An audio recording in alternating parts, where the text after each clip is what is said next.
So we are going live now, right? Right, and I'm now admitting our audience. Ready, John? I'll share the screen. There you go.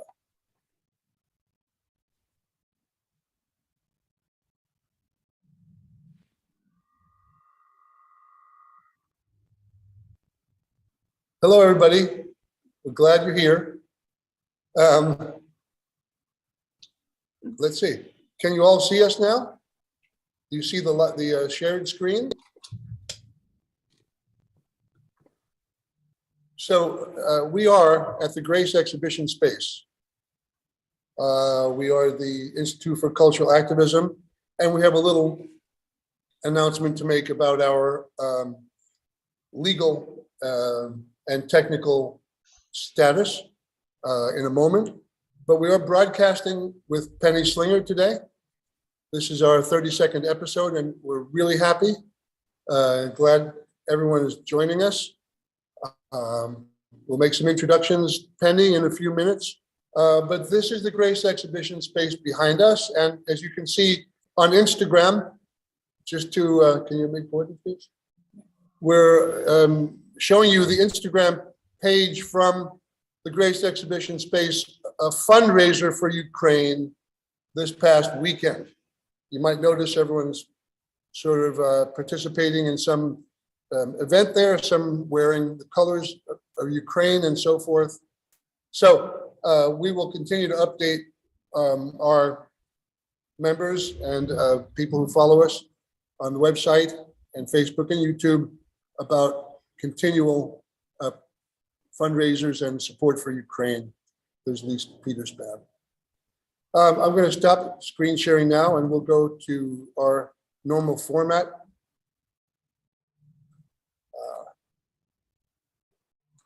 There we are. Wow, it's really exciting. Emily Harris is here. We wouldn't be here without her. And Emily's our producer. And I usually do the verbal, part of the job of interviewing.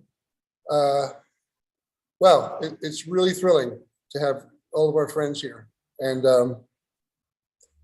we feel from our hearts everyone's excitement and really glad for participation. We apologize for last week's postponement because of a cold that I'm improving and recovering from. I'll just zip up a little bit and maybe occasionally add a little something to my throat. So yeah, I feel there's Monet Clark coming in. It may be a bit honorable, respectful to introduce Penny to a few of our friends. Gordon, I'm just looking at the screen randomly. Gordon Skinner is here. That's his photograph. Just for your information, Gordon, it's a still image. Gordon has been a guest on our show, as has Margaret Vibmer, who's here. Monet Clark is here from California. Gordon is in Brooklyn. Margaret is in Amsterdam. Penny, we know that you know Monet. We met you through Monet, so maybe you guys want to say hello to each other, shout out. George Kwasha has been a guest on our show. He's here. Hello. Alan Wexler has been a guest on our show. And of course, Monet's been a guest.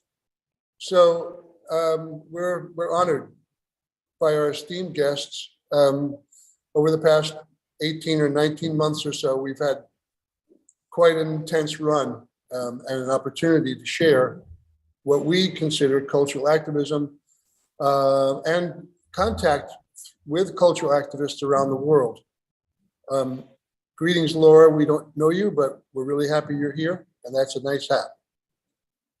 Our friend Lily Torrent is here. Lily is in college at Vassar in Poughkeepsie, New York, and Lily has worked professionally as a model and also studying quite assiduously the male gaze, the empowered or not empowered image of the female in the history of art. And we're going to produce a film with Lily soon about this topic. Well, anyway, I think perhaps we can move ahead with our show. What do you think? Yeah. And hello to our YouTube and Facebook audience and participants. When I was a little kid, Penny, I used to be obsessed with my mother's fashion magazines. And I used to make drawings of all the superstars and cover girls' portraits in charcoal mostly, which was a more tactile material for me. And I think that in my own personal life, I've been quite guided or misguided by topics and conditioning of what I consider to be an ideal. The iconic image of woman. In your work, Penny, you deconstructed so much of this configuration. We recall speaking about The Century of the Self, a film made about propaganda that also sort of dissected the origins of contemporary propaganda in advertising, where desire, our natural desires, become exploited and the commodity becomes ourselves. And through algorithms lately, we know that the consumer is the product, not the, it's it's an interesting kind of shift of power. So Penny, we're going to go through a series of images that you shared with us generously. We have in the past did screen sharing typically, and apart from the initial introduction, which usually lasts about 8 or 9 minutes, without sharing, do you mind, Penny, if I ask you a couple of questions to begin the show? Absolutely, go ahead. Thank you so much.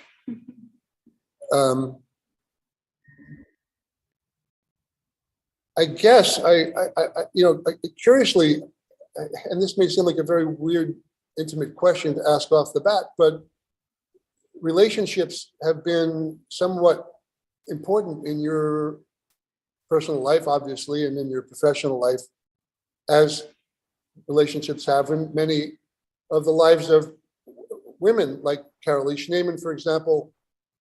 We can think of a few others like Hannah Wilke, where their partners, participated in some way or became the topic or substance of or a material in their own work. And I was wondering today, driving down to the Grace exhibition space, Penny, if, and this is not a question that we've previously discussed, but in the choices that men made of you and your choices of men in your life or other partners, has the visual appearance of your own, iconic image of a woman as a woman, have those sorts of criteria been an effect in your relationships and a source of complication or compromise to the actual nature of your relationships and partnerships? Well, I'm not quite sure exactly what your question is here. Certainly, relationships have always been very important to me, as relationships are important to all human beings. We live in a world where we need to connect and we need to relate, and that's really the vital life force that flows through us, that wants to connect and wants to share and wants to be in that dynamic communication, both with significant others and with people in general, with community. So this has been a very significant part of my life and artwork, and the fact that I've always chosen to try and dissolve the boundaries between what is personal life and what is professional life. I feel, especially for women, that we don't naturally have those kind of boundaries, and that it's all one sentient beingness. And so the dynamic of relationships have, of course, affected me, shifted me, but then I've been very chameleon-like in a way, although true to a central core throughout my whole life and mythos, if you like. I have always adapted and changed and transformed, and relationships have been part of that change and transformation. And I've welcomed that and embraced that. And also in actually the creation of my work, I came up in a world which wasn't rich with selfies. We weren't really equipped to take our own image that well. And so I would often, in the dynamic of my relationships, work with who I was in partnership with to help me by being that reflector, by being the mirror who would hold up the camera, for instance, and take that image for me, of me, to help me manifest what was in my heart and soul. So therefore, it's been very significant, and actually my work in Exorcism, which I did in the 1970s and spent a good part of the 1970s doing this work, was very much a psychological unraveling, stimulated and prompted by the collapse of two important relationships in my life. The relationship with a man, in this case it was Peter Whitehead, the filmmaker, who was a very significant other for me, and the breaking up of the women's theatre group. I was part of the first women's theatre group in England, and we did a theatre production and a film. And after the film was finished, it really kind of fell apart. And so these two things falling apart stimulated me to try and say, well, who am I? I felt lost. I felt without these relationships happening in my life, that I felt that, what have I done wrong? And what's me and what's projected on me by the other? And how do I unravel this? And how do I understand that in a way I feel somebody else has the key to my own inner workings, my own imagination, and I want to reclaim that for myself. And to do that, I need to go through a psychological process of understanding the dynamic of the anima and the animus and the male and female sides of myself, and try and look at all that very candidly and the whole relationship dynamic, and then claim all this and integrate it back into myself. Penny, that this last chapter of what you've just recited is precisely what it was I was seeking or looking for. And because you're so, you've mastered the method of deconstructing an identity and becoming instead a kind of vehicle, maybe even as an energy that interacts with the material world and the mind. So I think that's very exciting to begin in a way with this idea of what happened in the 70s. And I think your first folder has to do with the female body as a vehicle. So why don't we look at that? And I just want to say how much we appreciate the scholarship that is inherently part of this conversation in the process of understanding sort of where we are and where we can go in our society through these processes of deconstruction. Your body becomes, Penny, this surface or signal to react, to respond. You draw us in with certain kind of shock value or startled senses, an abandoning or some suspense of our normal habits because of this effect of your body being used as such an important and common image that we identify with.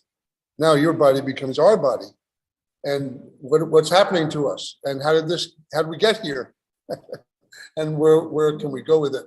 So let's begin with our screen sharing. Thanks to Emily. Well, as we begin, I will say that I did feel, as I was looking at what I thought my path in art was going to be, that I was particularly interested in the use of the human body, and particularly the female body, because I'm a female, as being a vehicle, being an interface, because we all have bodies, and they are the way that the lens through which we interact with everything else that we perceive and we encounter.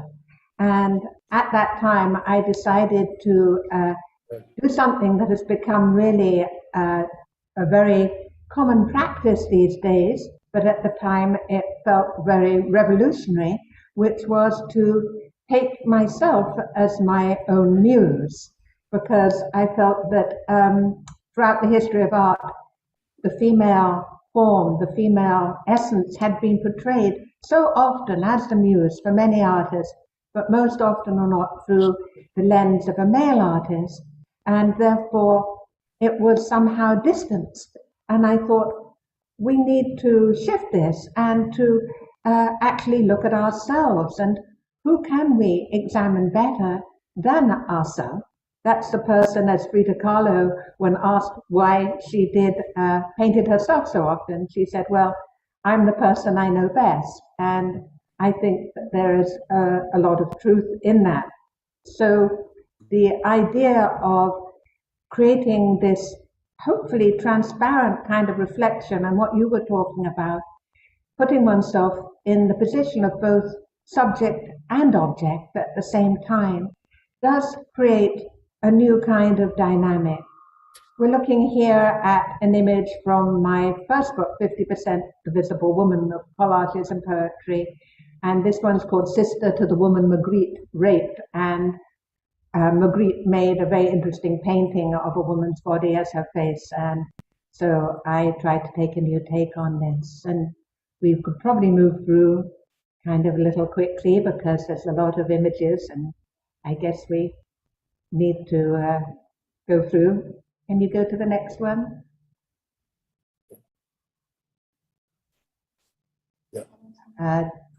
This one, I was looking at all the roles of women, and of course, having babies is one of the roles that women have, and often it's been at odds with their professional life and their career as an artist, and so I wanted to bring this into the picture.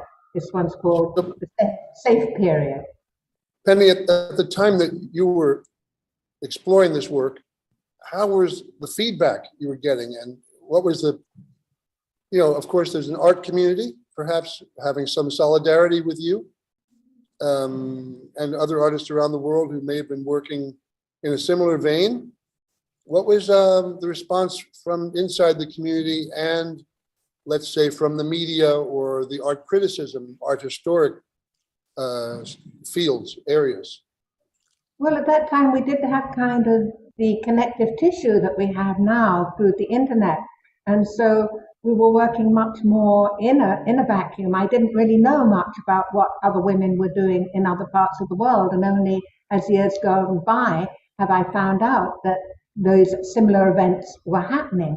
So for me, I felt I was treading pretty virgin territory. This one here, I made myself a wedding cake and posed in it because I was looking at the what I thought was a rather worn out and decentralized institution of marriage, and I wanted to kind of make fun of it on one level, but also to re-energize it, get back to the central erotic core of that. And that's a lot with what I was doing with the work then. My feminist position was not really typical of many of the feminists who were looking for equal rights for women, but kind of ignoring the sensual and sexual side of women, which I felt was what we needed to claim and bring through and own and inhabit as, again, a subject, not an object. I guess when I was in high school in the 70s, Diebenkorn, the California painter, did what we used to call cheesecake paintings. And suddenly looking at this work, I'm reminded of the cheesecake concept. Was the idea, do you have a comment about that?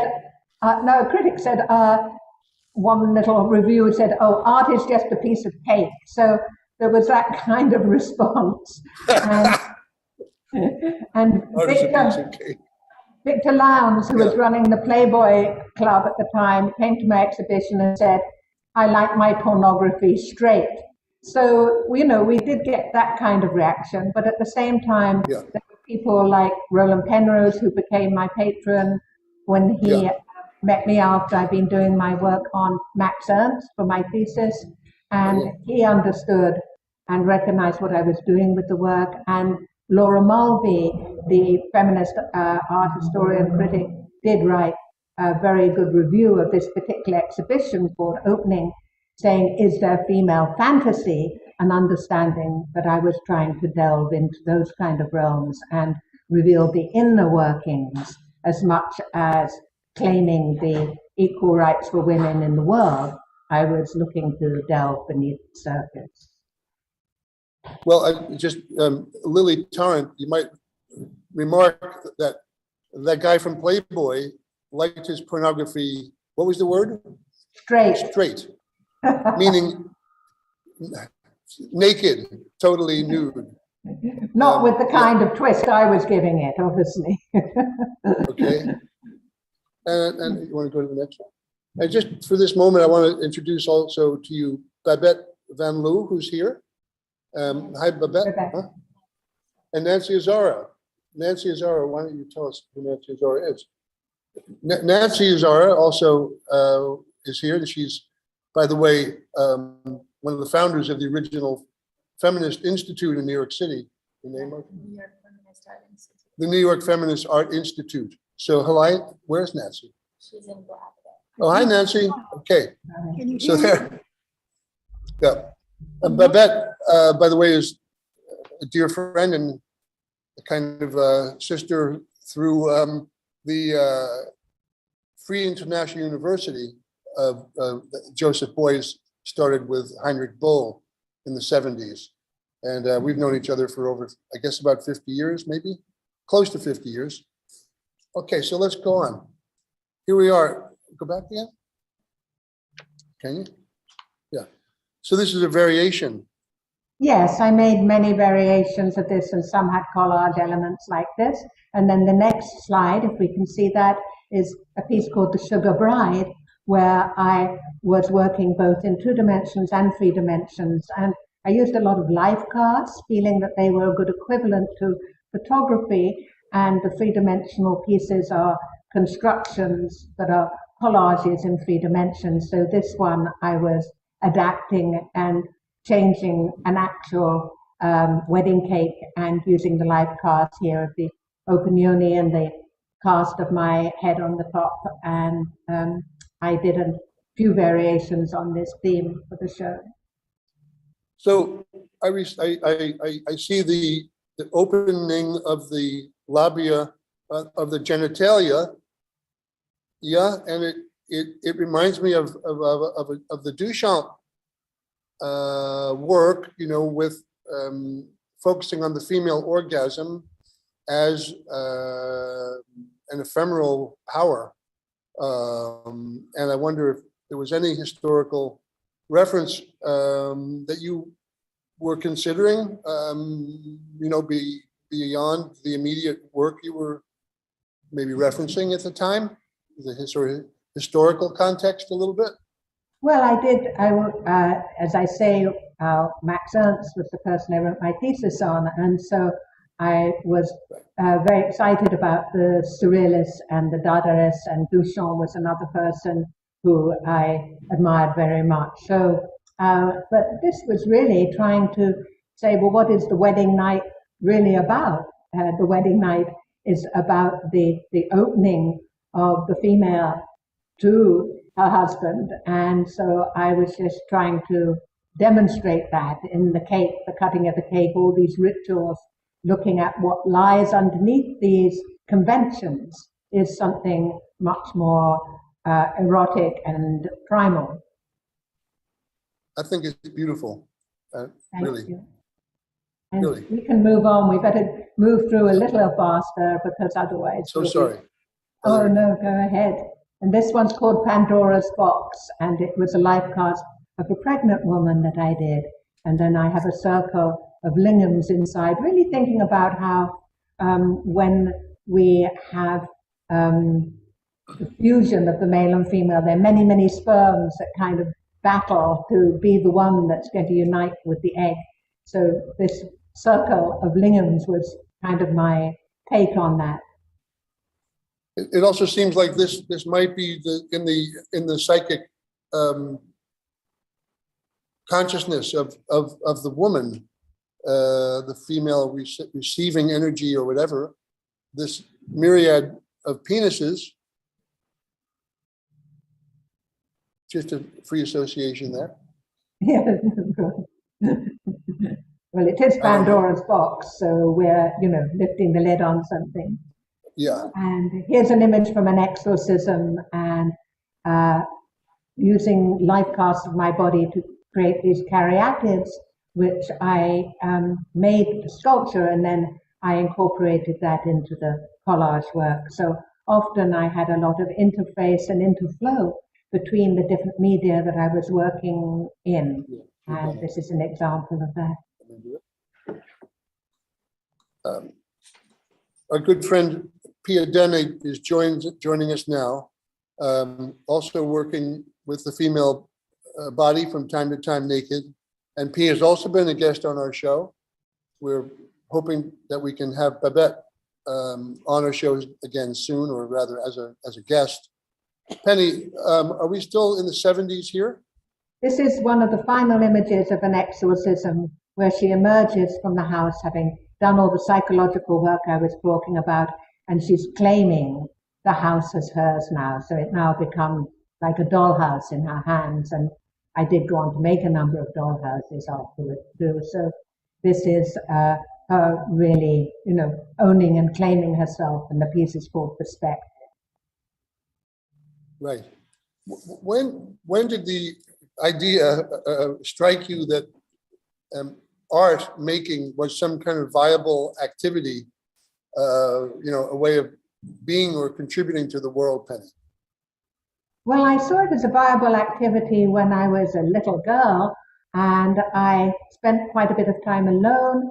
Plus, I would get bored very easily, and I found that art making was something that remedied both those things. If I could make art, I would never feel lonely or alone, and I would never be bored because I could constantly lose myself in my creativity. And I did have a natural facility for making things, and I had always a very active imagination.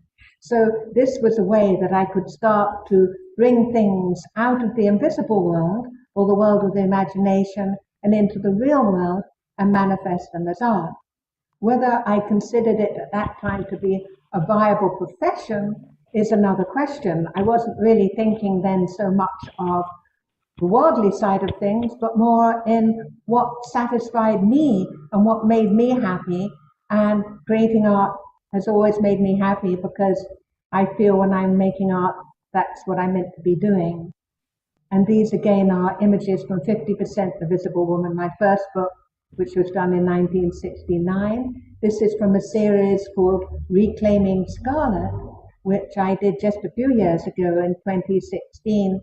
And it was about looking at the archetype of the Scarlet Woman and looking at where I saw feminism was now with the next wave, and the young woman who was my model here, taking her as the symbol of what was now happening. And here, this particular one, we're looking at the different ways, the dialogue between how a woman is seen, the whore or goddess, really, that dynamic, and painting her body with it. This is another one from that series about censorship and, finding our voice. I did, back in the 70s, a number of images called mouthpieces about reclaiming our voice, and this is yet another variation on that. This one, I was very impressed with the way a lot of women were now claiming their menstrual cycles as something sacred and owning that, and creating red tents where women would go together like they did in ancient cultures and have the mysteries shared in that time, and giving blood back to the earth. All of these things I felt was very powerful, and taking things to the next step that we really needed to do in reclaiming our bodies and the sacredness of our bodies and our connection to the earth and the elemental self. Penny, when you look back into your work, do you see sort of the roots of your eventual exploration of the energies of the body, perhaps from what we call the tantric context? Do you see these things already appearing? Well, this is a later work, so it's post my tantric involvement. So it's all woven in there. I mean, the interesting thing about Tantra is that it means to weave and to expand. And so I would say I am a practicing tantrika, because once I found this path, it felt to me to be the spiritual path to unite the physical and the spiritual in one interwoven tapestry of being. And so it gave us a way to reclaim the parts of ourselves that have been hidden in guilt and shame by an approach which we've been prey to in the West of looking at the things of the flesh as somehow being not sacred. So this ability to bring everything back to being part of the sacred was something that felt for me the only way to go. And I claimed it for myself and wanted to share it in a way that would help others claim it. And the whole path of transformation, here we have a piece called Metamorpha, and that's about the transformation of the being and coming into the butterfly emerging from the stage. So Penny, when we spoke a few weeks ago about our program today, and by the way, this is sometimes we do a here and now check, kind of in process art check. I think we're doing pretty well today, don't you, so far? Absolutely. We're doing all right. Yes, but, we can go to the next one. What'd she say? I was just saying we can go to the next one. We've talked I about wanted to just momentarily pause here, because you've spoken about pain and confusion, and we spoke on the phone about the sort of literal transmutation of the caterpillar that becomes the butterfly, and that is not altogether a pleasant process. Sometimes in engaging in extraordinary amounts of pain, confusion maybe being some expression of pain. So it's interesting. Where are you in your life when you're working with, for example, this butterfly? Who are you at this time in your concept of a me or an identity? And how important is identity to you as a topic? Where is it going at that moment here with the butterfly? Yes, the interesting thing is that the butterfly emerges from the chrysalis after a complete liquefaction of the previous being. It's a real meltdown. And so that obviously is not necessarily fun, and yet the rewards are so incredible when we emerge and spread our wings after that meltdown. So this particular piece is part of a cycle of images called the 64 Dakini Oracle, and she represents an energy of the divine feminine, that energy of transformation.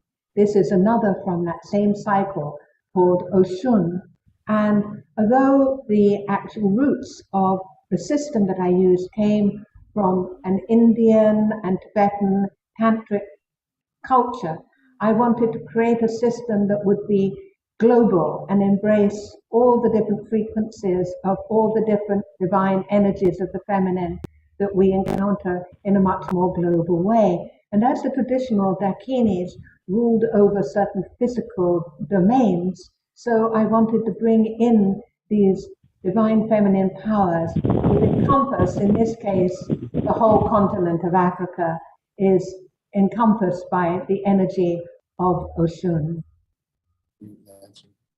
Yeah, Pete, just we'll move on to the next folders as we, perhaps you'd like to narrate a bit of these. Yeah.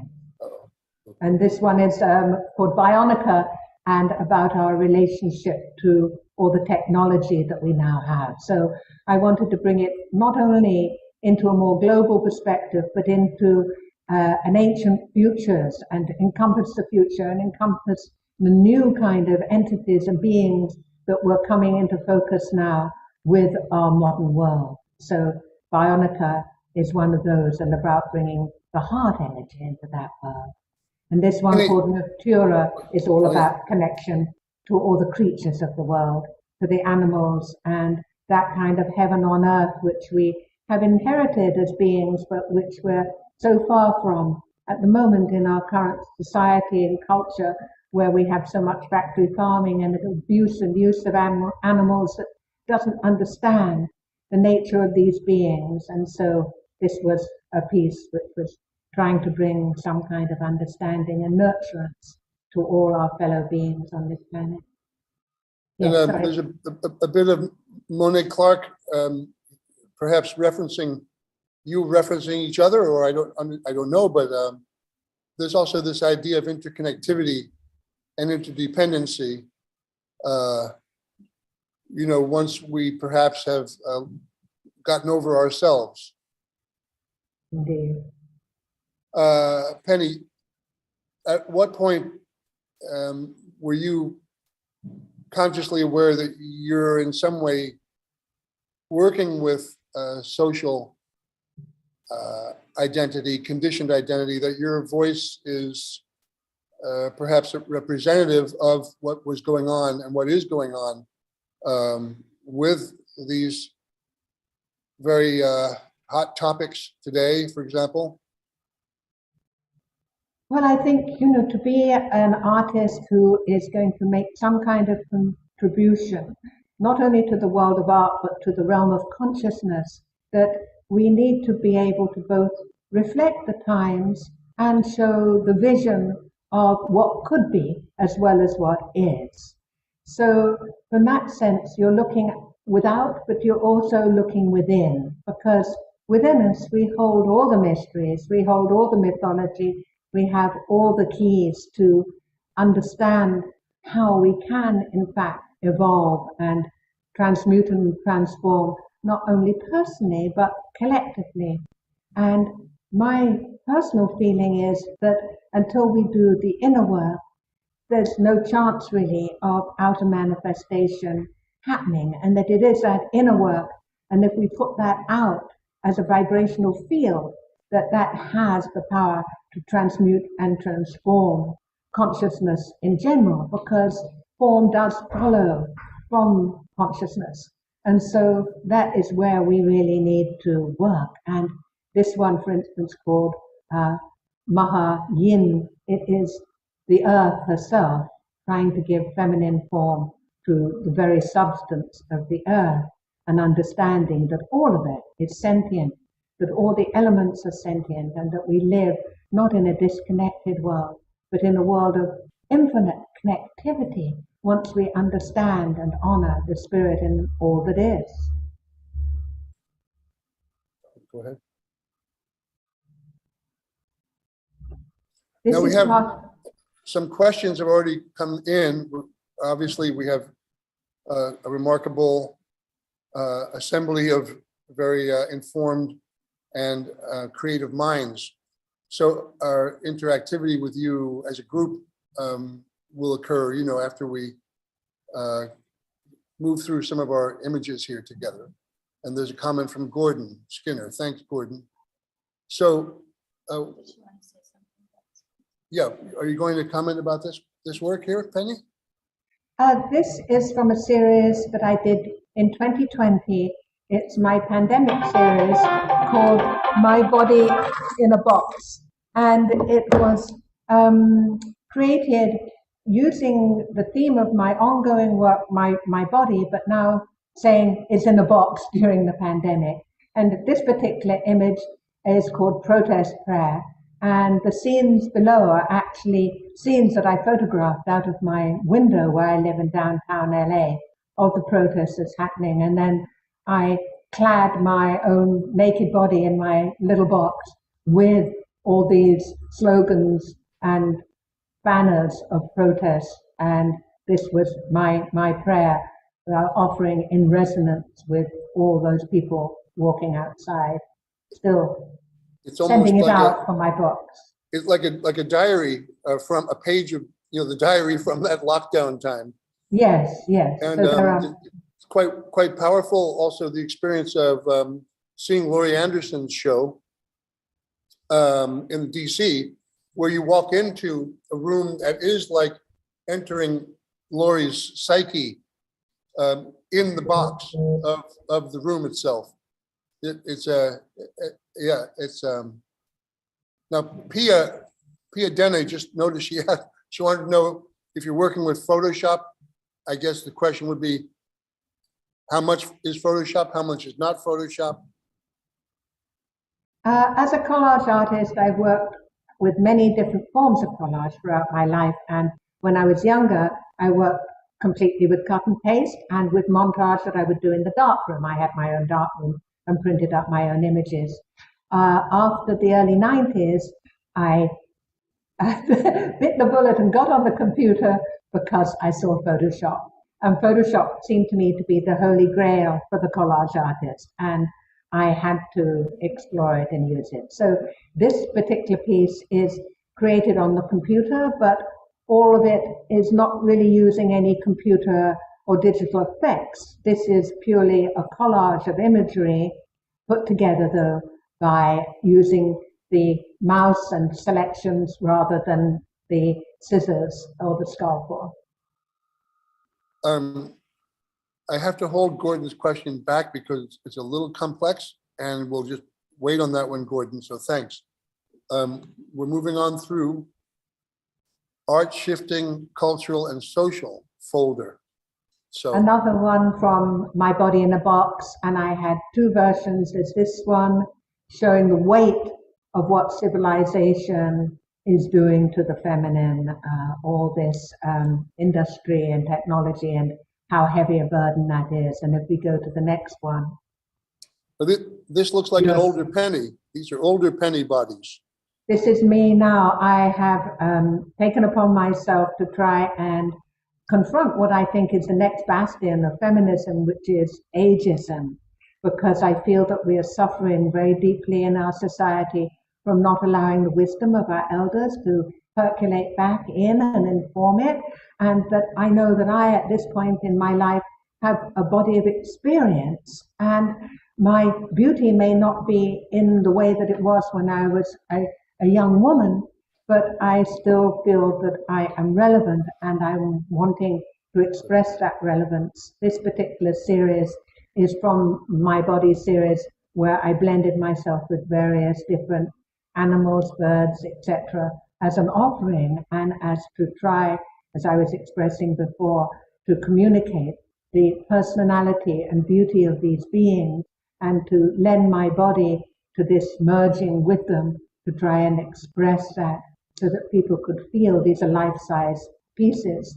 People would feel their presence and begin maybe to start looking at animal world as not just something which is a food source, but which is, we love our pets, but all animals are sentient and emotional beings.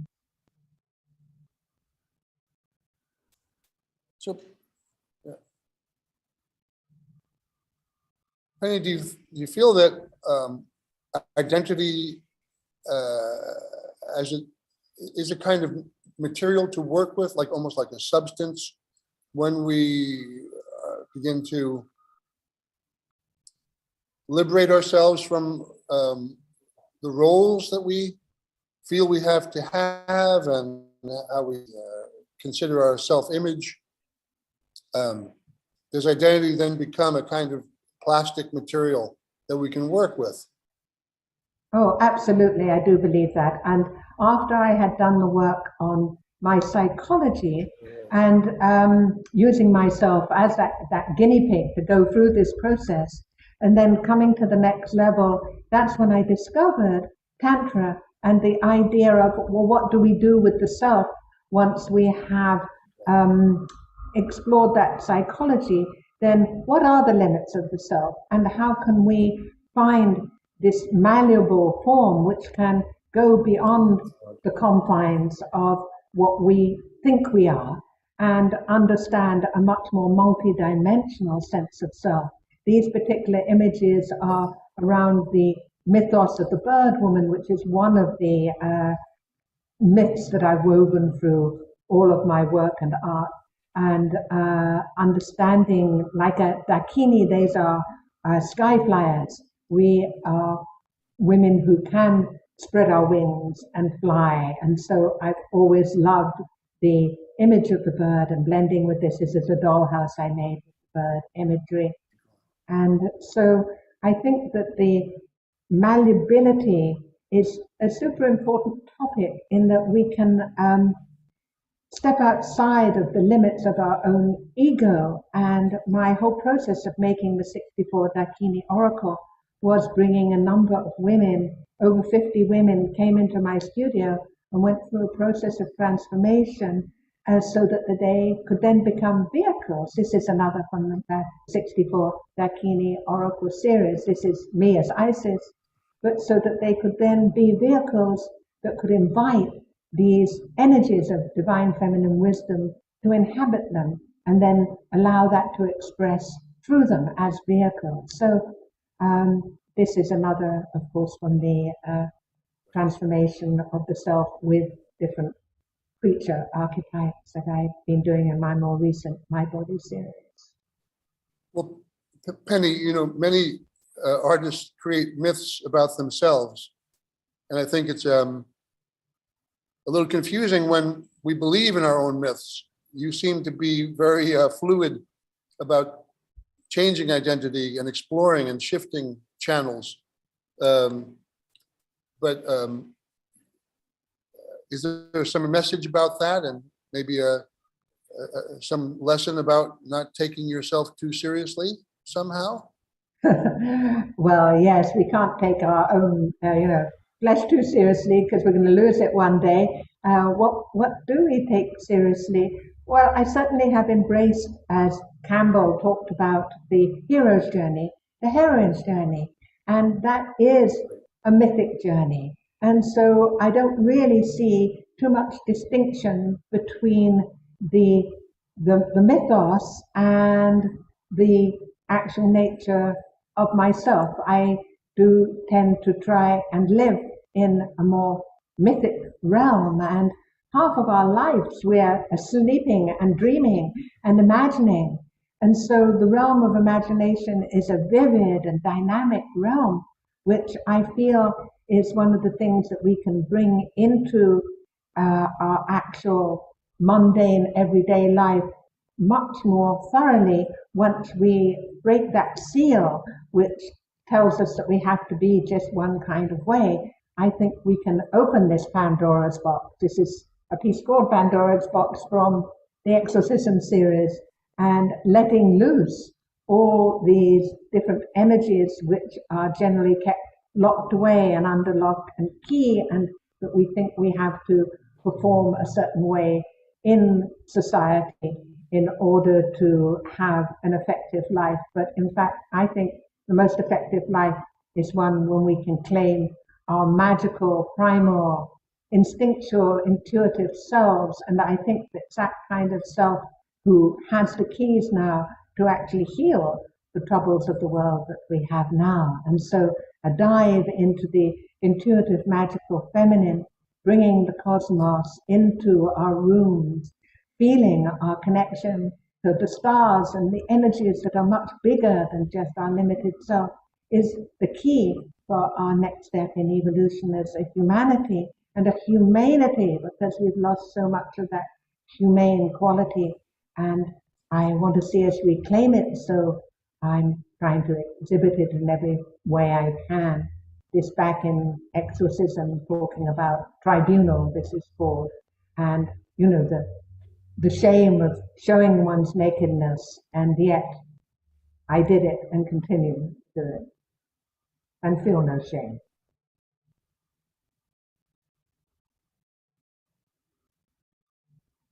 Go on.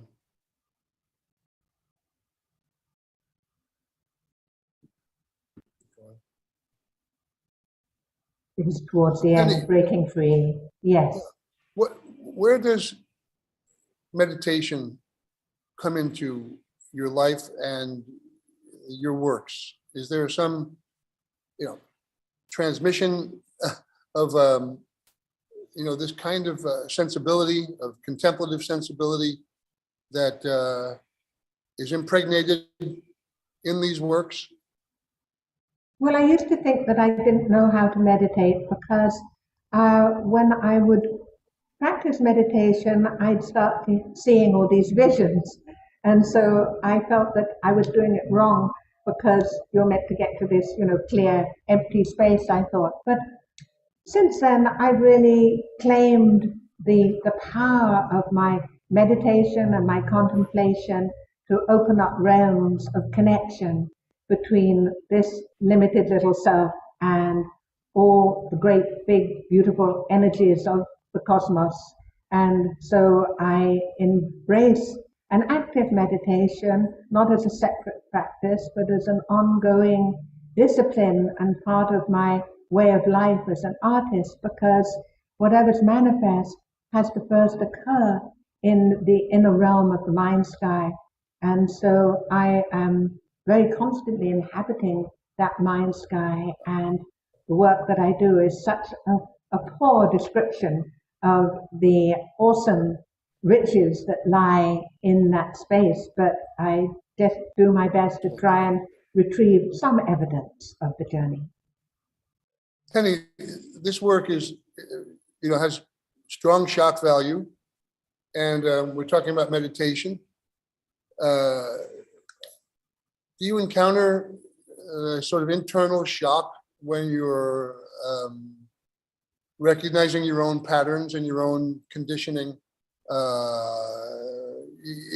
not in the course of living, but in the course of introspection?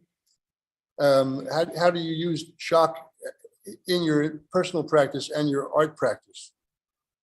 Well, these are from the earlier work, 50% the Visible Woman, where I was very definitely, deliberately employing shock tactics to try and wake up what I thought was a rather sleepy culture and society. And I understood that, yes, beauty can be an allure, but something shocking has much more potential to stir people and shake them out of their normality and status quo. So with things like this, all life casts of my mouth, I, put things through quite a rigorous procedure in order to bring to light things that I felt were, as I say, dormant and hidden. And that while we are in fear of things, then they hold up control over us. And only by kind of opening up to and looking at those skeletons in the cupboard could one have a hope of being able to transmute and transcend them. So Penny, this idea of shock, from my own orientation, it's so helpful. It's not a superficial motivation to shock, but rather that the impact of the shock is that it suspends our mundane thinking and, as you said, wakes us up. Have you been accused or criticized for shock's sake? Of course, but then there have also been enough people who have understood that it hasn't just been shock for its own sake. And of course, now in our current milieu of creativity, where so many tools of creation in terms of the digital realm, which allows us to use collage in a very free-flowing way, it's so easy to make images that shock. But I think it's got to be the practice behind it and what your motivation is in trying to do that, that it can control and orientate that shock value to something which is shocking you out of one state to arrive at another, rather than just shocking for the sake of shocking. This is imagery from the film, The Other Side of the Underneath, which was a pretty shocking film, which was directed by Jane Arden, which you see me there on the left. This was back in 1971, 72 when we made this film. And it was shocking, but it didn't really necessarily give you a path through to transcend after the shock had happened. And that's why I went on to create an exorcism myself, because I needed for myself and for the process itself to find the transcendence. And this is showing all the 64 versions of the Divine Feminine that occur in the 64 Dakini Oracle. There was a time, Penny, when you left the sort of conventional marketplace world, I guess, was it Great Britain? And you kind of went into a retreat of sorts in the Caribbean, somehow taking yourself off the radar. Can we speak about that for a few moments here, or want to talk more about this work as a kind of community context? Yes, I wasn't really intending to withdraw and retreat. I was a bit disillusioned with the art world and the kind of responses that I was getting both in London and in New York. So that was one thing. I felt that there wasn't necessarily being understood for what I was trying to convey. And there was a lot of, superficial understanding, which wasn't that great for me. My choice to move to the Caribbean was really my partner's choice at the time, Nick Douglas, and we had just completed this book, Sexual Secrets, The Alchemy of Ecstasy, which was the book that we did trying to bring Tantra and the understandings of sexuality to the modern world, and that was the end of the 70s. That brought us to New York, and once that was completed, it was after that that we moved to the Caribbean. And when I was there, I was actively working as an artist, but not really being in contact with the fine art world as such. I was working in the cultural context that I was there.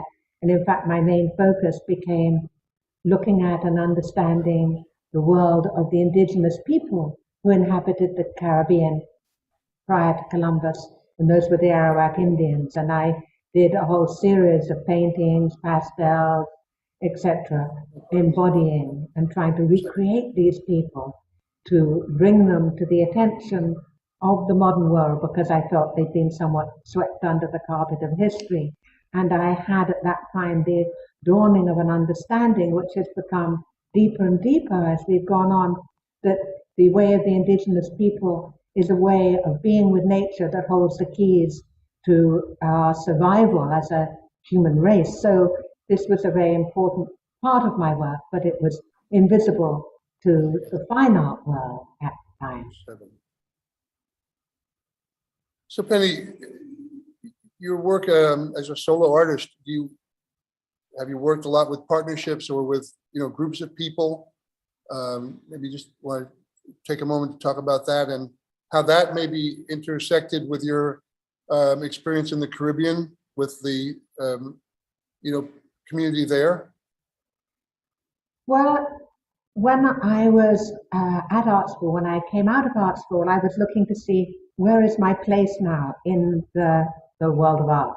And I was entranced with surrealism, but as a movement, it was no longer the heyday of surrealism. So that wasn't really available for me to have the interaction with the other surrealists that would have been possible if I'd been born a little earlier. And one of the reasons that I decided to become part of the Women's Theatre Group was because I wanted to break out of my own egoic individual art shell and to share in a communal experience and to offer my contribution to a project that was greater than just my own self. And so that was something I did then, and I have continued to have collaborations and partnerships all through my life. And I do feel now that collaboration, especially between women, is one of the key factors of what we need to do and what we need to model in our lives. Forget about all these old competitive ways, and let's see how we can collaborate and support one another. And so I have a few ongoing collaborations with other women currently happening, and those have happened throughout the history of my career and life as an artist. And the 64 Dakini Oracle that I was speaking about was a collaboration with over 50 other women to bring that into being. And so that was very powerful and very dynamic. And I love the solitary experience of creating. And as I expressed earlier, that's a way that I can never be alone. I can always have my art to work with, but I also really enjoy the communion of being able to be with others. And during the process of making the film with the women's theatre group Holocaust, I had an aha moment when I looked around at the group of people, and everyone was really operating from this super wonderful level of beyond their ego. And when I saw that, I said, yes, this is what I want. I want something where the vision is so much bigger than the individual egos, and that we can offer ourselves to this. And this is really the most delightful and inspiring way to be with others when we can co-create in that way. These are from my tantric time when I had discovered. I mean, do you? Oh my goodness, what's going on? Have you, sort of, how you say, conventionally in institutions? Do you lecture? I have done. I have taught in the past. I don't currently have a teaching position as such, but I talk and I offer as soon as anyone gives me an opportunity or a platform. I'm more than willing to share whatever I can. Tell us a bit about these works, which these are inspired by, there's in Tantric art, there's a particular form which is known as the chakra man, which shows the body as a vehicle for all these different cosmic energies, and shows the deities and the energy forms living within the body. And these impressed me so much that I wanted to make my own contribution to that. And so this series of what they're called scrolls, where I took my own body and the body of my partner, and we went onto the Xerox machine and copied our bodies in sections, and then I constructed those together and then added different elements according to the kind of energy that I was trying to express. This is an alchemical one, for instance. And as you see, there's a whole range of these scrolls that I created in this period. Are you using the virtual technology? Penny, you've done so much work in so many different mediums, and transmuted your work into those mediums. What are you working in any other sorts of new technologies right now? Is that interesting to you? Well, I'm actually working at the moment on trying to put on an event with some people, and we're hoping to bring in quite a few new technologies and blend them all together and weave them seamlessly into this event, which will have both analog and digital blended together in a very immersive event experience. So that is something that I do, and give me the opportunity, and I would certainly spread more and more into using a lot of the technologies that are available now. So, by the way, is this a product, the Secret Dakini Oracle Tantric Divination Deck? Yes, this was made at the same time that we did Sexual Secrets, the book I referred to before, and Mountain Ecstasy, my third book of collages, all of which were influenced and celebrating the advent of Tantra in my life. And this Oracle deck was made then too at the end of the 1970s. And the This secret, this was called the Secret Dakini Oracle, and it was subsequently re-released as the Tantric Dakini Oracle. And then in 2010, I put up in line another version of this particular oracle system called the 64 Dakini Oracle, where I fully personified each of the energies. These are drawings from the Sexual Secret book, as we're in the realm here looking at the tantric imagery. So all of these were drawings. I did over 600 drawings for the book because I wanted to make all of this very accessible. This is one of the chakra men from the tantric tradition that I transcribed here, that I was talking about being a reference point for my scrolls. This is myself posing as a dancing dakini for the book. Penny, have you worked in live performance or interactive performance? I have, and back in the 1969, I made a number of small films as part of my thesis, really, at art school. So that started off that, and then performing with the Women's Theatre Group. That was an important part in that. And then I always see really all of the art, whether it's captured in stills or in video or however it's actually translated, as being performance art, really, because I am using myself a lot in all of this. And doing the 64 Dakini Oracle, there was a lot of that performance there, where we inhabited the different forms of the different yoginis and dakinis. This is part of my Arawak series that I was involved with and mentioning when I was in the Caribbean. This one is Anakawana. This one is called The Golden Dreaming, and references the wisdom of the ancestors. This one is Tribal Pattern. At this time, you're living in the Caribbean, Penny? Yes, that's when I was living in the Caribbean. But And are these, yes. These are not actual people. No, these are not actual people that I was meeting. I referenced images where I could to try and recreate and rebuild the world of the Arawak Indians, which had disappeared. When I got to the island, people hardly even knew that Indians had lived there before. And so it was part of my mission, if you like, when I was there, to open people's eyes to this lost culture and to embody it, because as we were doing archaeology, I started seeing and feeling the spirits of the people who were behind the implements and things that we were discovering. And so I wanted to manifest them because they were speaking to me, and speaking to me really of a part of ourselves that we'd lost, and I wanted to reclaim. Well, let's take a few more moments with images, and then we can invite other participants to be with you more directly, Penny. Thank you. It seems as though when you went to LA that you engaged again with a kind of active community, more perhaps healing community, people working with earth energies. Can you tell us a little bit about that time, and perhaps a little bit about the work that was done, and then eventually you're sort of re-emerging on the global platform through the works that appeared in London again. Was it Serpentine Gallery eventually?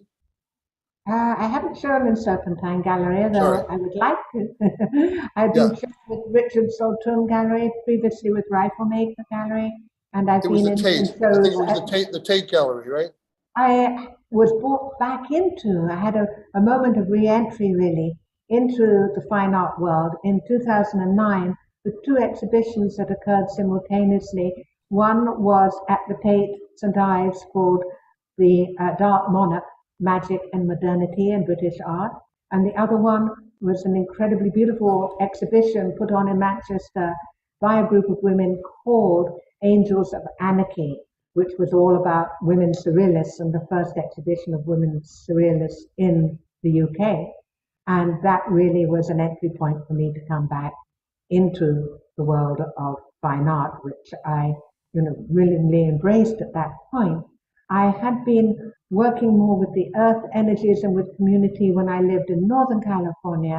I've only been in LA now under 4 years, but for 23 years I was in Northern California and had a big property in the Redwoods where I had many gatherings and worked with ceremonial energies and with the land, because it was a very powerful and beautiful piece of land that I shared a lot with all the younger performance artists of the region who would come and gather and do ceremonial performance in multimedia for all the different solstices and equinoxes and special events like that in the calendar.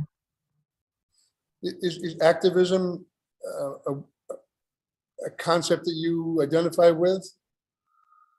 Well, activism in the broadest sense, I'm certainly very active. And I do believe in putting one's energy where one's mouth is and in manifesting things and in doing something. And I believe that I'm imbuing all the things I do with my consciousness and with my ability to transform myself. Hopefully it sets out templates and blueprints and guidelines for others who are on their own process of self-discovery. These are from my body series, and again, looking at the body, this half and half from young and older now, all of this that I'm examining in this body of work called My Body, and using myself as my muse again at this age in my life. Right, yeah. When you went back, did you go back to earlier work, Penny, and sort of mine the earlier work, sort of re-immersing yourself in that sensibility in those works and bringing that sort of into the 21st century of your life? Absolutely, and in fact, it was a necessary process because as I started to show my work again, the galleries were mainly interested in showing the older work rather than showing the current work, and that still is a little bit the case, and I still have 3 or more bodies of work that I'm longing to show, which have been done for a few years now. But nevertheless, I did manage to show my pandemic series in a recent exhibition, so there's some movement there. But because I disappeared from the eyes of the art world, the imprint that I made and left back from the 60s on seemed to have become very lost and dim. And so it was important to reclaim that, because I know that I had an important part to play in the evolution of both certainly the liberation of the feminine and in the consciousness that we're now enjoying around all of that. And so it was important to put these stakes back in the ground. So I have been doing that. And I was also lucky to be able to work with a wonderful young filmmaker who, Richard Kovich, who made a documentary called Penny Slinger, Out of the Shadows. And it's a fantastic film. Fantastic. Bring me film. out of the shadows. Yeah. Yeah. I think it's a great time now to share, the platform with other minds and talents here. I see Gordon's question. Gordon's question: are there examples of Tantra described by another means euphemistically? Is Tantra referenced and performed differently based on one's own culture and or orientation? So based on culture and mentality, perhaps there are other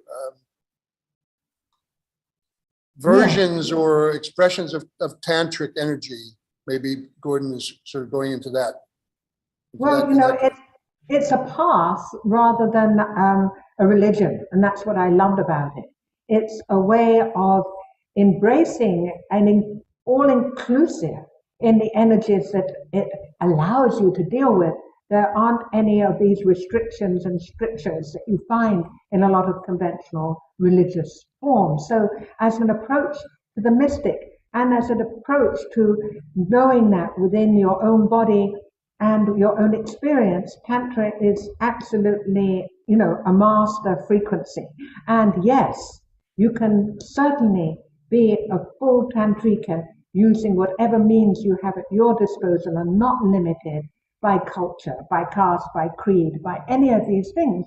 You can fully embrace that as a way of life and as integration and of balancing the male and female energies in yourself, in your very being, through your own lens. And it hasn't, as I say, got any restrictions. It's very all-inclusive. And that's the thing that I love so much about it. It allows all of it.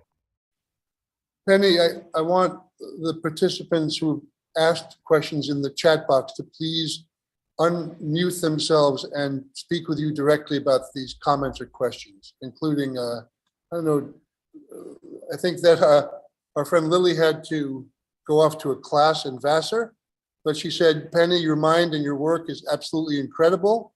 I have to go run to a class meeting, but I cannot wait to dive into your work more and hopefully connect with you soon. That's from Lily. Thank you. There we are. Thank you. So maybe who wants to, Margaret, you're there with a comment? And Ron Smith? Yes, yeah. Hello. Hi, Penny. Nice. Thank you so much for sharing your powerful work with us. Incredible work. Yeah. I was wondering, so you're talking, you're telling us that you are working with other artists, performing artists, you're involving a lot of people in the creation of work, but I wonder, like, how do you define work in the sense that what is the importance of process? And what is the importance of what you would put out there, let's say, in the art world? Well, I think they're all important. And in the weave of it all, it's vital that all these elements have real integrity and have breadth and depth. So I don't think there's almost been a cliche in the new age of, process being so important. It is important, but not if you get lost in process so that you don't end up with a really scintillating final product. And at the same time, you can't abandon all principles in order to get the work done. So you have to keep the same level of integrity in every phase of it. So you're holding the end in mind, and then you're being sensitive and responsive to everything that occurs in the process of that actualization. So really all parts are equally vital and important, and that you can't abandon one for the other, or so I believe. I mean, it's been the old paradigm in creation where you get a director who's just slaying his actors and actresses in order to get the good work out of them. I don't believe in that, although I do know that catharsis sometimes naturally occurs in order to have the kind of breakthroughs that one's looking for in transformational art. So I believe in the transformation, and the transformation needs to be inherent in the process and reflected in the result. So the transformation you're talking about is with regards to the people that are participating in that moment, right? In that moment in your work. I think all of it, yes. Yeah, and so how, so can that transcend beyond the group that you're working with? Well, that's what the art's for, so that you can put it out and it touches people anywhere and everywhere, because the energy is embedded in it. And so it can be used, as I was saying earlier, as a blueprint, as a template for others to do their own work of transformation. And hopefully that's so, because otherwise, why bother if it can't really lead to that happening in other people, to awakening happening, to eyes being opened to something that they weren't really open to before. That's, I believe, why an artist tries to put work out there, to affect people in that deep way. Thank you. Ron had a comment or a question Ron Smith in Boston, near Boston. Thanks, John. I find the work incredible, actually. I'm a little overwhelmed by all of it. I do wonder, given, and I'm not quite sure how to express this, but we have a lot more access to information about women artists now than we did 30, 40, 50 years ago. And I'm wondering how that plays into your work, and also how that has informed the current reception of your work. Because it seems to me like there's a much larger context for it now than there was when you started. Yes. In fact, my leaving the art world, although not intentional, it's just how life took me, maybe wasn't too bad a thing, because at that point I didn't feel that the reception was really there that I was hoping for. And now there is much more openness. And there's also a lot of the themes that I started working with 50 years ago are now very currently being taken up by so many women artists that I see. And that's both delightful and encouraging, but it's also makes you think, well, I don't need to do any more of that because that's happening now. But then I do luckily know what I feel is relevant for me to do, because I'm this age, and a woman of this age doesn't generally put herself out in the work the way that I'm doing. And so that's the the banner, if you like, that I'm flying now, because I'm here and this is me, and I feel that there's a gap that needs to be filled. And I think it's always been like that I didn't want to really tread a path well trodden. I wanted to be more of a pathfinder. So hopefully I can get the kind of notice and come out of the invisibility that a lot of older women get at the time that they're no longer hot, young, magnetic women. I hope to break that invisibility spell and be seen as deeply relevant with the work that I'm doing now, but it's still a work in process. Thank you so much. Thank you. Well, unless there are other comments or questions, perhaps Babette would like to say something. Babette, I'm so thrilled to see you, and as is Emily, in Amsterdam, nearby Margaret, alive and well. Yeah. Hi, Penny. What's cooking? Hi. Hi, Penny. Thank you so much for sharing. I have actually two questions. One is more about the way that you make your work. Like you were talking about, it was wonderful to hear that you did your thesis on Max Ernst. And of course, you're really inspired by surrealism. I had to think of a woman I used to teach with together at the Hamburg Academy. Her name was Merit Oppenheim. And she's just was a wonderful woman artist who was really already working in the 50s and stuff like that. But anyway, she reminded me a lot of, your beginning work, and the old work reminded me of her sensibility.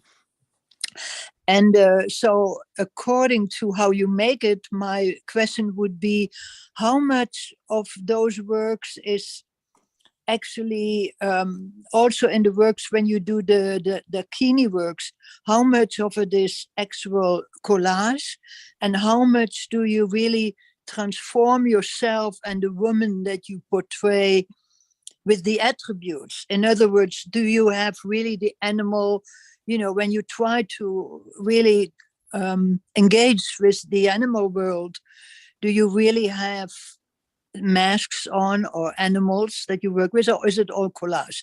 That's one question. And the second question, if I may, is really about the reception, like already was asked before. Like, I feel I'm very inspired by the way that you make the erotic not pornographic. And that's maybe something strange to say, but I feel very strongly, that the eroticism in your work is really giving the power of what our sexual energy can manifest like. Now, I would argue, or maybe I'm mistaken, that maybe the way that your work now is coming on more, as you said, it is more relevant or seen as more relevant by the outside world. I'm wondering if that is also true for the works that are more tending towards the spiritual realm. In other words, the way that you made the tantric works, I can imagine really are very current at this moment. But I'm wondering about the Dakini works. Is that really, according to you, understood in its full capacity? Maybe I have too many questions, but these are the two questions. Thank you. Thank you for your very relevant questions. Well, for the first one, I've taken different approaches at different times. With the images where I've blended my own body with the animals, those are not masks, those are animals. But each animal, it's not taken from National Geographic. It's an animal that I've sought out and connected with and taken the photographs myself. So there's a relationship, and then that relationship is imbued into the collage that I've made with my own body. With working on the 64 Dakinis, in that case, we took the different women and transformed them actually in themselves as much as possible through costuming, through body painting. We would spend maybe 8 hours doing a body painting on the woman before she would come into the studio, and then we'd do a prayer and ask for that energy to be offered as a vehicle to the entity, to the energy that we wanted to bring in. And every time we would feel it so palpably, and so that the women were able to move beyond themselves to fully inhabit this new and expanded identity of this feminine principle that they were embodying.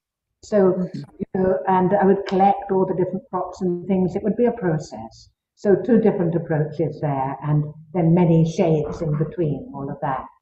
And then on your second question about the erotic, yes, hopefully I always felt that I wanted to have women allowed to own their own sexual identity and presence as a subject, not an object.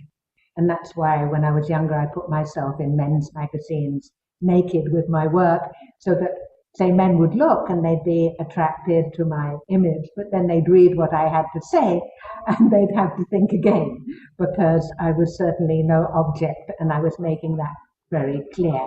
So that had always been an important part. And then in the Dakinis, I'm currently hoping that I am going to get my 64 Dakini Oracle published this year. It's been up online for a number of years, and I haven't been able to yet, but fingers crossed, I have a wonderful man who I hope is going to publish it. But then they're in that system of an oracle. They're communicating energies to people, and there's writing that goes with each of them, which is a transmission, which is for people to take and absorb and allow them, without intermediaries, to embrace and enjoy those energies for themselves and in their own body and then in their own being. So all of it really is about owning those energies. And as for the tantric work, I did get to show in 2019 an exhibition in London called Tantric Transformations, and showed a lot of the work, but I hadn't been able to before that. And in fact, for many years, my galleries would say, oh, you can't be talking about the goddess, that's going to put off buyers. And so there has been somewhat of a taboo against the spiritual side. Yeah. Yet, at the same time, we did do the first book that really opened up the doors to a whole wave of Tantra in the modern Western world, particularly, which was allowing people to understand that sexuality could be something sacred. So we have made big inroads, and it's still a work again in progress. We're trying to lift these veils that divide between, well, that's spiritual and that's material. It's all one weave. And luckily, with more recognition of someone like Hilda F. Klimt and this kind of understanding that maybe there is something to be seen in the spiritual mediumistic aspect of the artist, especially the female artist, that we are entering into a more spiritual friendly climate for our hot beings, and in particular our erotic beings too. Thank you. Penny, Emily and I are so gratified that, Babette is here, Alan Wexler, Pia Dene, Monet Clark, Margaret Wibner, Nancy Azara. These people are working very intently. Their works and your works have to meet somehow or other. We hope that you all be able to become more aware of each other through this format and this our institution. I just want to say for a moment, thank you. And Alan, his work, for example, has been at the Feldman Gallery for decades, Ron Feldman in New York City. So somehow we would hope that you folks would have time and be able to learn a little bit of each other's works and have a little more dialogue, unconsciously or consciously or deliberately. One of the exciting things now is that we are a legal non-profit organization called the Cultural Activism International Project. And eventually we'll share with everyone our project proposed for Capri, Italy in July. Alan, I'd love you to say something. If you're there, you are. Hello, Alan. Are you on 20th Street? Yes, no, I'm actually on the North Fork of Long Island right now, but we do have a house on the 20th Street. Thank you, John, for introducing me to Penny's work. It's so wonderful, and I'm embarrassed to say I didn't know of her work before, and it's very important work. And it would be nice to have younger people understand, where their ideas really began. And I think what you're doing is a great service to the art world by having this kind of, online salon. This is, I think Gertrude Stein would probably be Zooming if she were alive today. So thanks for these introductions to wonderful artists. Thank you. We couldn't be more gratified and thrilled. This is our passion. Thanks, Alan. And we hope to see you again face to face. Mm-hmm. Definitely. Yeah. Penny, I interrupted you. I apologize. No, I didn't notice that. Okay. Well, I just want to say hello. I want to say hello. It's Monet. Is that I'm always in the woods and wondering if my internet connection is it's good. Okay. Hello, everyone, and hello, Penny. And I saw many works today that I had not seen before, so that was a thrill for me. And you know how I feel about your work, but as somebody who grew up in the subculture, counterculture of the late 60s, early 70s, and my mother and all her friends were exploring moving beyond sexual taboos and the world beyond our bodies and the interweave of everything and spirituality. And I just understand this stuff at such a deep level, and it's always kind of set me apart from the kind of straight world, because I really see things so differently, and your work just speaks to all of it. And then I'm just such a fanatical feminist, I love feminist artwork, and I love sexual artwork and spiritual artwork, and I just love your work. I mean, it speaks to so many things, and I love when you were talking about infusing the work. I think it's really important that people understand that they're not just images, that you're infusing the work with a very deep spiritual, mystical energy and practice, and there's so much depth there. And so that transfers as a kind of transmission to the viewer and to the person experiencing the piece, and hopefully turns on different parts of their head, their mind, their spirit. And that is a form of activism. So, you know, just being you is a form of activism, right? And a very important contribution. And so anyway, I'm just so grateful for you. Thank you for showing your work to us today, Penny. It's nice to see you. Bonnie. Lovely to see you too. Yeah. Thank you. And Monet, how is your progress going with your health and your life as art as life experience? Yeah, so I came out of near death. It took till from January to August. And I'm embodying this Raven character now, the carry-on that brings messages back from the other world. And I feel super potentized. You know, I'm so grateful to be here, and I'm, you know, much better, but still a ways to go. And my work is just, I can't stop my creativity. It's like got a life of its own. I can't stop creating. So I kind of need to stop because I got to pack up my stuff and move, as you know. But I've just, yeah, I'm really in a good space creatively. It's been a real boost, this experience. So for whatever that's worth, yeah. Well, I just want to say on a personal note that for me personally, I like to dedicate our show today to my grandmother, my mother, to my wife, Emily Harris, and The women. all the amazing women in my life that have helped to liberate me. That's how I felt about feminism. The movement in the 70s was that it was liberating men, it was liberating us all. And that seems to be an utter urgent call to action, you know, if we're going to try to save our planet and stop wars and the apocalypse that we've created, all these things. So seems to me, Penny, that the fluidity, the mastery and elegance of your work to penetrate our minds and liberate us, really something amazing.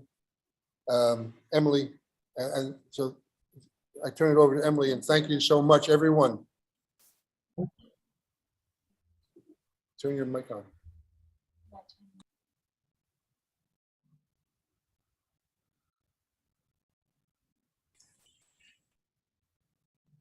Okay, we just have a.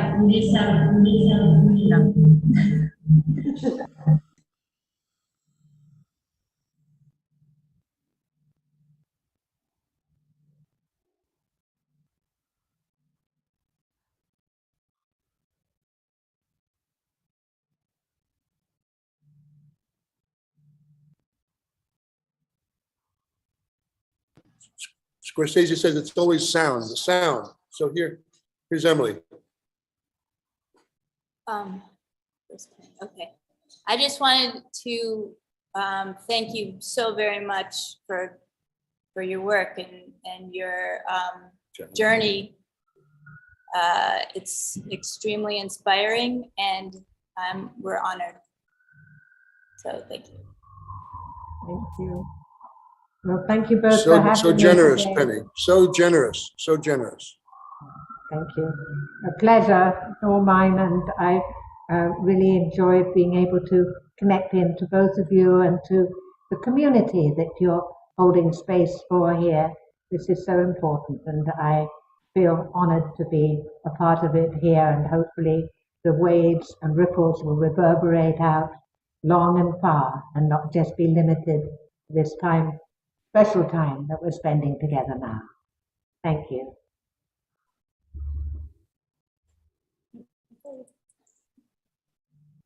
Good night.